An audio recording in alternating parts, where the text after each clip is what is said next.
आज मैं आप लोगों के लिए केमिस्ट्री क्लास 9th के chapter atomic structure and chemical bonding के नोट्स प्रोवाइड करा रहा हूँ। आप लोग हमारे चैनल को लाइक शेयर और सब्सक्राइब करें। तो आप शुरू करते हैं।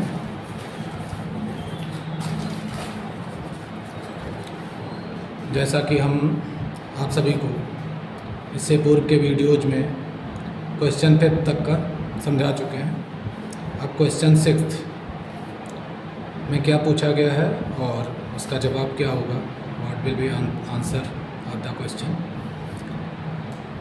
तो from the symbol 2412 mg state the mass number and electronic configuration of magnesium. Here superscript 24 shows mass of the magnesium. So mass of magnesium is 24 and subscript जो नीचे स्क्रिप्ट है 12 shows its atomic number. ये atomic number को बताता है। R number of protons, so atomic number is 12 and it's electronic configuration ये भी पता चलता है उससे। एज इलेक्ट्रॉनिक कॉन्फ़िगरेशन पूछा गया था, तो जो आपका नंबर ऑफ एटम्स है उसे ही तोड़ करके दिखा रहा है, ना होता है 282। तो जैसा कि आप समझ ही गए होंगे कि ये फर्स्ट सेल होता है, सेकंड सेल, थर्ड सेल ये होता है। अब sulphur has an atomic number 16 and a mass number of 32। State the number of protons and neutrons in the nucleus of sulphur. Give the simple diagram to show the arrangements of electrons in an atom of sulphur. तो जैसा कि हमें question में दिया गया है उसी हिसाब से हमें सॉल्व करना है। हमें दिया हुआ है नंबर ऑफ प्रोटॉन्स जो कि नंबर एटॉमिक नंबर के बराबर होता है। एटॉमिक नंबर हमें गिवन है तो ये 16 होगा। Number of protons atomic number के बराबर होता है, इसलिए हम 16 लिख देंगे नंबर ऑफ प्रोटॉन्स। और number of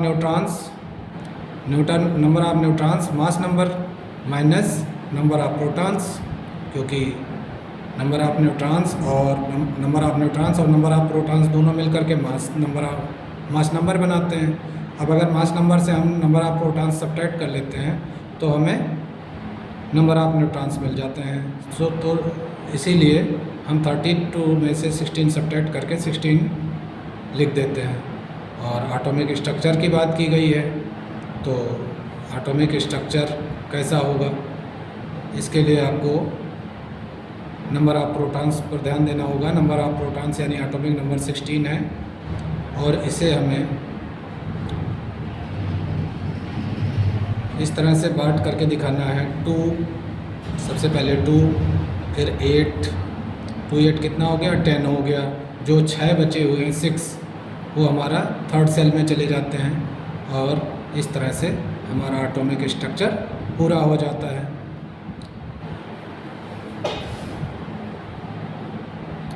explain the rules according to which, rules को बताओ जिसके आधार पर electrons are filled in various energy levels. Electrons fill होते हैं अलग अलग एनर्जी लेवल्स में, अर्थात अलग अलग सेल्स में किस तरह से फिल होते हैं, उसका रूल क्या है, तो उसे ही हमें समझाना है यहाँ पर। जैसा कि यहाँ पर हमने भरा तो आप नहीं समझ पाएंगे क्या ऐसे भरा क्या भरा, तो उसी रूल को समझना है कि किस रूल के आधार पर। तो the rule according to which electrons are filled in various energy levels, वो रूल्स जिनके आधार पर इलेक्ट्रॉन्स को फिल किया जाता है अलग अलग एनर्जी लेवल्स पर, यानी कि सेल्स में, आर गिवन बाय बोर। इसे बोर और बरी ने दिया था। तो दीज रूल्स आर, वे रूल्स हैं क्या रूल्स हैं ध्यान दें, और उसी को आपको लर्न करके लिखना रहेगा एग्ज़ाम में। तो देखें, the magnesium number of electrons in a particular shell is given by the formula. तो जो मैक्सिमम नंबर ऑफ प्रोटॉन्स होते हैं या इलेक्ट्रॉन्स होते हैं, maximum number of electrons in a particular shell, किसी भी पार्टिकुलर सेल में कितने इलेक्ट्रॉन्स रहेंगे, ये is given by the formula 2n²। 2n² के फार्मूले से दिया जाता है, जहाँ where n denotes the serial number of the shell. n serial number होता है सेल का, यानी कि जब जो फर्स्ट सेल होगा वहाँ 1 का स्क्वायर करेंगे तो 1² मतलब 1 × 1 1 ही रहेगा, तो 1 × 2 2, इसीलिए फर्स्ट सेल में 2 रहेंगे। फर्स्ट आर के सेल हैज, फर्स्ट या के सेल में कितने होंगे, 2 × 1 का स्क्वायर, तो 2 × 1 × 1 2 इलेक्ट्रॉन्स इसमें हुए। सेकंड सेल या एल सेल कह सकते हैं, इसमें होगा 2 × 2 का स्क्वायर 4, 2 × 2 = 4 और 4 × 2 = 8, इस तरह से 8 इलेक्ट्रॉन सेकंड सेल में हो जाएंगे। Third or M shell, third shell को एम सेल भी कहते हैं, हैज 2 × 3⁻2 इलेक्ट्रॉन्स, तो 3⁻2 9 होता है, 3 3 = 9, 9 2 = 18, तो इस तरह से 18 इलेक्ट्रॉन्स हो जाएंगे हमारे थर्ड सेल में। और फोर्थ सेल यानी एन सेल में 2 × 4 to the power 2, तो 4 × 4 power 2, 4 4 = 16 हो जाएगा, 16 × 2 32 इलेक्ट्रॉन्स हो जाएंगे, एंड सो ऑन। और इसी तरह से अगले सेल्स में भी होते चले जाते हैं, ये रूल्स है। इसके बाद the shells are filled in step wise manner, shells जो है स्टेप बाय स्टेप काम किया जाता है, जैसा कि ऊपर हमने आपको समझा दिया। तीसरी बात जो थी वो है the outermost shell of an atom cannot accommodate more than 8 electron. जो आउटर मोस्ट सेल होता है, सबसे बाद वाला सेल, उसमें हम 8 इलेक्ट्रॉन से ज़्यादा नहीं रख सकते। For example electronic arrangement in calcium, calcium के इलेक्ट्रॉनिक अरेंजमेंट में देखिए हैविंग 20 इलेक्ट्रॉन्स, जिसमें 20 इलेक्ट्रॉन्स होते हैं, तो अगर मान लिया हम यहाँ 10 रखते तो तब ये होल्ड ही नहीं कर सकता, इसीलिए हम इसको इस तरह तोड़ते हैं कि जैसे यहाँ 8 रखे और लास्ट में 8 से कम ही है, 8 से ज़्यादा नहीं रखा जा सकता, तो 2 8 8 2।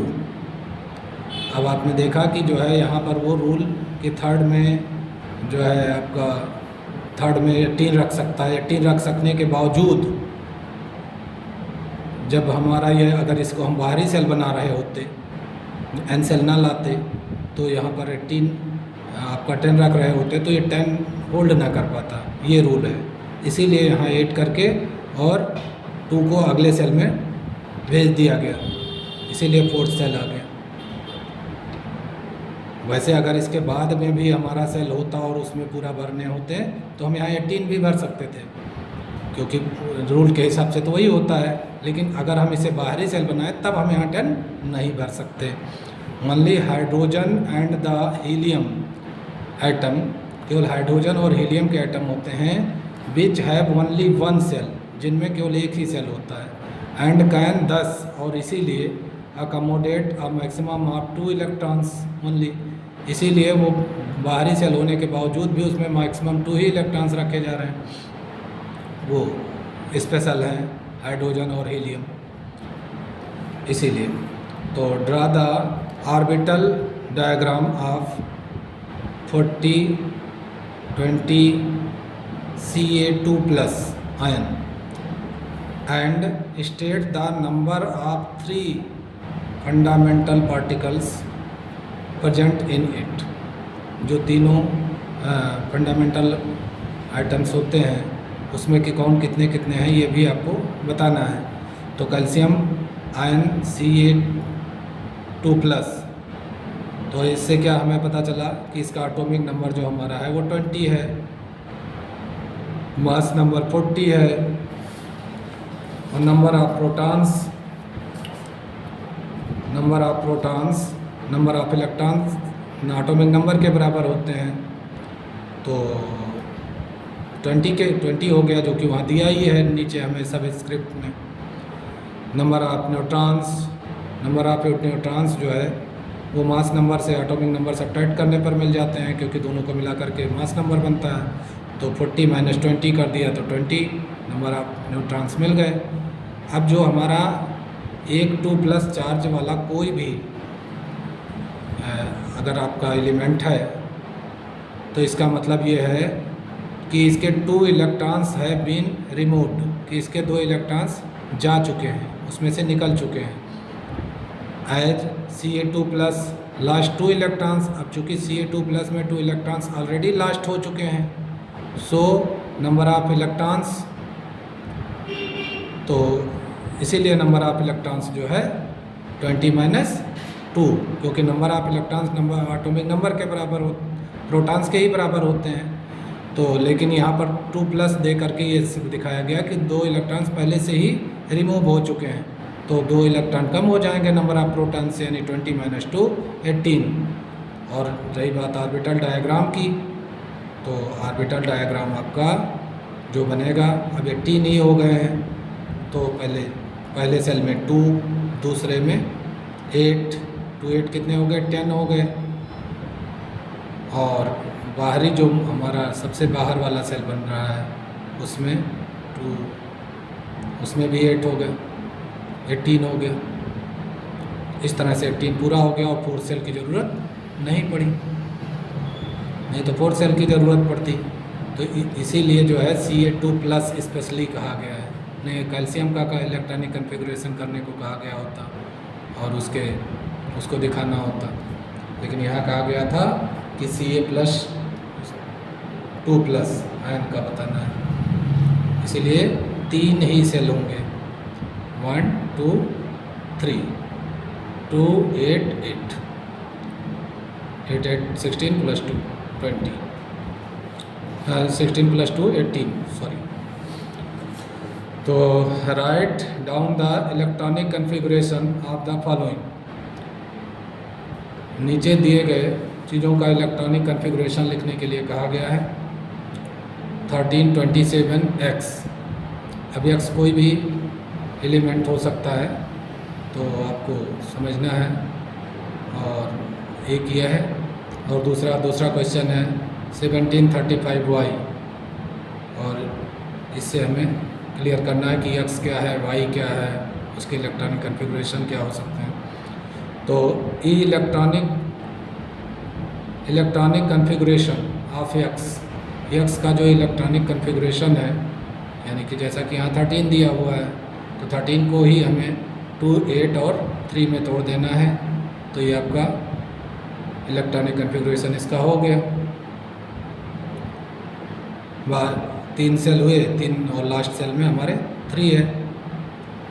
और दूसरा इलेक्ट्रॉनिक कन्फिगरेशन ऑफ Y में हमारा 17 है इसका एटॉमिक नंबर, तो इसके नंबर ऑफ इलेक्ट्रॉन्स भी 17 होंगे, तो उसी हिसाब से हम इसको भी तोड़ रहे हैं, 2 8 और 7। अब पूछा गया था number of electrons in X, number of protons के बराबर होंगे X में, क्योंकि यहाँ प्लस माइनस तो दिखाया नहीं गया कि 2+ या ऐसा कुछ, जैसा कि ऊपर के क्वेश्चन में था। इसीलिए नंबर ऑफ प्रोटॉन्स 17 हो जाएंगे हैं, उतना ही नंबर ऑफ इलेक्ट्रॉन्स हो जाएंगे, यानी नंबर ऑफ इलेक्ट्रॉन्स हमारे 17 हुए। Number of neutrons in Y, अब न्यूट्रॉन्स पूछा गया था Y में कितने होंगे, तो हम देख रहे हैं कि मास नंबर 35 है और एटॉमिक नंबर 17 है, यानी नंबर ऑफ प्रोटॉन्स 17 है, और मास नंबर और number of neutrons, sorry protons, number of protons और नंबर ऑफ न्यूट्रॉन्स मिल करके मास नंबर के बराबर हो जाते हैं। यानी कि हम यदि मास नंबर में से नंबर ऑफ प्रोटॉन्स सब्ट्रैक्ट कर लें तो नंबर ऑफ न्यूट्रॉन्स निकल आएंगे। तो इसी तरह से number of neutrons in Y equal हो जाएगा 35 - 17 18। तो ये चैप्टर हम इस तरह से क्लियर कर दे रहे हैं, और आप लोग समझ गए होंगे। और अच्छे से समझने के बाद अगर आप एक बार लिख करके एग्ज़ाम में जाते हैं तो निश्चित रूप से आपको सफलता प्राप्त होगी। धन्यवाद।